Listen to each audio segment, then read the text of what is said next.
Cricket ஃபேன்ஸுக்கு வணக்கம். IPL update வந்தாச்சுங்க. என்னப்பா சொல்றேன் அப்படின்னா, ஆக்ஷனுக்காக வெயிட் பண்ணிட்டு இருக்கோம். ஆனா அடுத்த 3 வருஷத்துக்கான ஐபிஎல் டேட்டே கன்ஃபார்ம் பண்ணிட்டாங்க. எப்படி நடக்க போகுது, என்ன ஃபார்மேட், ஆப்ஷன்ல என்னலாம் நடக்க போகுது அப்படிங்கிற கம்ப்ளீட் டீடைலா பார்க்கலாம். அதுக்கு முன்னாடி ஃபர்ஸ்ட் டைம் சேனலுக்கு வரீங்கன்னா மறக்காம சப்ஸ்கிரைப் பண்ணி சப்போர்ட் பண்ணுங்க. அப்பதான் அப்டேட் எல்லாமே டக்கு டக்குனு உங்களை வந்து சேரும். சரி வாங்க வீடியோக்குள்ள போலாம். சூப்பர் ஜப்பால் ரொம்ப முக்கியமா பார்டர் கவாஸ்கர் டிராஃபி போயிட்டு இருக்கு. ஸோ ஃபர்ஸ்ட் இன்னிங்ஸ் பார்த்ததுக்கு அப்புறம் மனசே விட்டுட்டோம். ஆனா செகண்ட் ஹாஃப்ல லஞ்சுக்கு அப்புறம் கம்பேக் இருக்கு, சான்ஸே இல்லைங்க. பும்ராவுடைய லைன் அண்ட் லென்த் பர்ஃபெக்டா இருக்கு. At the same time DSP சிராஜும் சார்ஜ் எடுத்துக்கிட்டாரு.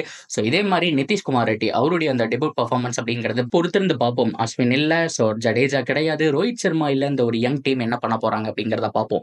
சரி ஓகே, இது எல்லாமே ஒரு பக்கம் இருக்கட்டும். ரொம்ப முக்கியமா ஐபிஎல் ஆக்ஷன் வரப்போகுது. சண்டே அண்ட் மண்டே நடக்க போகுது. ஸோ இதுல எல்லா டீமுக்குமே செமையான பர்ஸ் அமௌண்ட் இருக்கு. ஸோ சிஎஸ்கே கிட்ட ஒரு 55 கோடி, ஆர்சிபி கிட்ட 83 கோடி, இதை விட இன்னொரு மடங்கு ஜாஸ்தியா பஞ்சாப் கிட்ட 110 கோடி பக்கம் வச்சிருக்காங்க. ஸோ இதுல ஆர்டிஎம்மும் அடங்கும். ஸோ ஆர்டிஎம் ரொம்ப வருஷத்துக்கு அப்புறம் நம்ம பார்க்க போறோம். இந்த தடவை இன்ட்ரெஸ்டிங்கா ஏகப்பட்ட விஷயங்கள் இருக்க போது. மார்க்கி பிளேயர் செட் 1 செட் 2 அப்படிங்கிற மாதிரி நிறைய செட் இருக்க போது. Batters, bowlers, all-rounders, wicket keepers, uncapped players சொல்லிட்டு அவ்வளோ பிளேயர்ஸ் வந்துட்டு லிஸ்ட் பண்ணியிருக்காங்க. அட் த சேம் டைம் ரொம்ப முக்கியமா இந்த வருஷம் தான் பேஸ் பிரைஸ் 30 லட்சம் அப்படிங்கிற மாதிரி சொல்லியிருக்காங்க. இதுக்கு முன்னாடி வரைக்கும் 25L அப்படிங்கிற மாதிரி தான் ஸ்டார்ட் ஆகும். இந்த தடவை 30L அப்படிங்கிறதுல இருந்து ஸ்டார்ட் ஆகுதுன்னு சொல்லியிருக்காங்க. ஸோ நிறைய சின்ன பிளேயர்ஸ் இருக்காங்க, பிரம்மாண்டமான பிளேயர்ஸ் இருக்காங்க. பண்ட், ஸ்ரேயஸ் ஐயர், கேஎல் ராகுல், இந்த மாதிரியான பிளேயர்ஸ் எல்லாம் என்னென்ன டீம் போறாங்க அப்படிங்கிறத நம்ம வெயிட் பண்ணி பார்க்கணும். ஸோ ஐபிஎல் ஆக்ஷன் இந்த தடவை கால கட்ட போகுதுங்க. ஸோ பஞ்சாபை பொறுத்த வரைக்கும் எனக்கு பண்ட் எப்படியோ வாங்கிடுவாங்க அப்படிங்கிற ப்ரெடிக்ஷன் தான். லாஸ்ட் மினிட் இன்னும் ஒரு நாள் தான் இருக்கு. ஆனா எப்படியோ பண்ட்டை வாங்கி கேப்டனா போடுவாங்க ப்ரெடிக்ஷன். அதுக்கான ரீசன் என்ன அப்படின்னு கேட்டீங்கன்னா, ஒன்னு ரிக்கி பாண்டிங் அங்க இருக்காரு, ஆல்ரெடி டெல்லியில வந்துட்டு பயனாற்றி இருக்கிறதுனால. ஸோ கண்டிப்பா 2 பேருக்கு உள்ள அந்த தொடர்பு நல்லா இருக்கும். அட் த சேம் டைம் ரொம்ப முக்கியமா பர்ஸ் அமௌண்ட்டும் இருக்குங்கிறதுனால 30 கோடி ஸ்பெண்ட் பண்ணா கூட ஆர்சிபி பட்ஜெட்டுக்கு ஈக்குவலா வந்துருவாங்க. ஸோ அந்த அளவுக்கு ரிசர்வ் பண்ணிட்டு வாங்கறதுக்கு துடிச்சிட்டு இருக்காங்க. இது போக ஸ்ரேயஸ் ஐயர், கேஎல் ராகுல ஆர்சிபி போராடி ஒரு 15 கோடியிலிருந்து 20 கோடி போனாலும் பரவாயில்லன்னு நினைக்கிறேன்.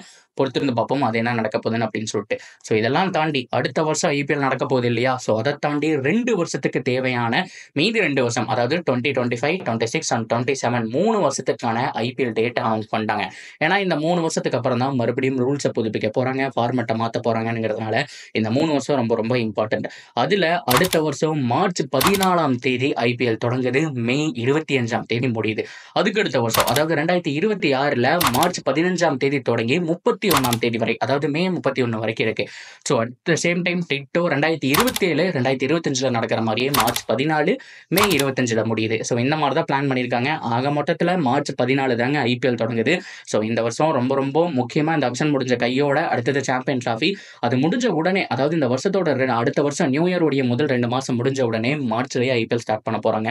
திருவிழா தான் அப்படிங்கிற மாதிரி தாங்க சொல்ல தோணுது. ஸோ பொறுத்திருந்து பார்ப்போம் என்னெல்லாம் நடக்க போகுது அப்படிங்கிறத. அண்ட் திஸ் இயர் எனக்கு பிடிச்ச ரூல்ஸ் எல்லாம் என்ன அப்படின்னா, ஒன்று பேஸ் பிரைஸ் இன்க்ரீஸ் பண்ணாங்க, at the same time revenue ஜாஸ்தி வருது அப்படிங்கிறதுனால எல்லா பிளேயர்ஸ்க்கும் ஹைக் கொடுத்துருக்காங்க.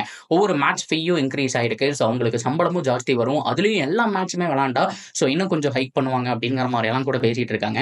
அட் த சேம் டைம் ரொம்ப முக்கியமா நான் இந்த ரூலுக்காக தான் வெயிட் பண்ணிட்டு இருந்தேன். ஏன்னா ஃபாரின் பிளேயர்ஸ் எல்லாருமே பாதியில் போறதுனால ஏகப்பட்ட டீம் பாதிக்கப்படுதில்லை. போன தடவை இந்த சென்னை சூப்பர் கிங்ஸ்க்கு பஞ்சாபை பொறுத்த வரைக்கும் ஏகப்பட்ட பேர் மிஸ் ஆனாங்க. ஸோ அதே மாதிரி ஒவ்வொரு டீம்ல இருந்து மிஸ் ஆனாங்க. சிஎஸ்கேல ஆப்வியஸா சொன்னோம் அப்படின்னா முஸ்தபிஷா ரஹ்மான் அண்ட் பத்திரானான்னு சொல்லிட்டு இவங்க எல்லாமே இல்லாதனால தான் ஆர்சிபி கூட உங்களுக்கு டஃப்பான கேமா இருந்தது. ஸோ இந்த மாதிரி ஒவ்வொரு தடவையும் போனா எப்படி? ஸோ அதனால போனீங்க அப்படின்னா 2 வருஷம் பேன்னு சொல்லி உட்கார வச்சிருக்காங்க.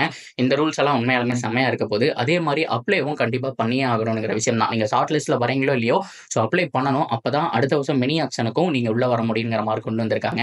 ஸோ இந்த ரூல்ஸ் எல்லாமே பாராட்டத்தக்கதுன்னு நான் நினைக்கிறேன். ஸோ நீங்க ஓவராலா என்ன நினைக்கிறீங்க இந்த வருஷம் ஐபிஎல் ஆக்ஷன்? அதை தாண்டி ரொம்ப முக்கியமா அடுத்த வருஷம் மார்ச் 14ஆம் தேதி தொடங்க போது. இதை பத்தின உங்களுடைய கருத்துக்கள் தாராளமா ஷேர் பண்ணலாம். தொடர்ந்து அப்டேட்டுக்கு சேனலோட இணைஞ்சிருங்க. மறக்காம சப்ஸ்கிரைப் பண்ணி சப்போர்ட் பண்ணுங்க.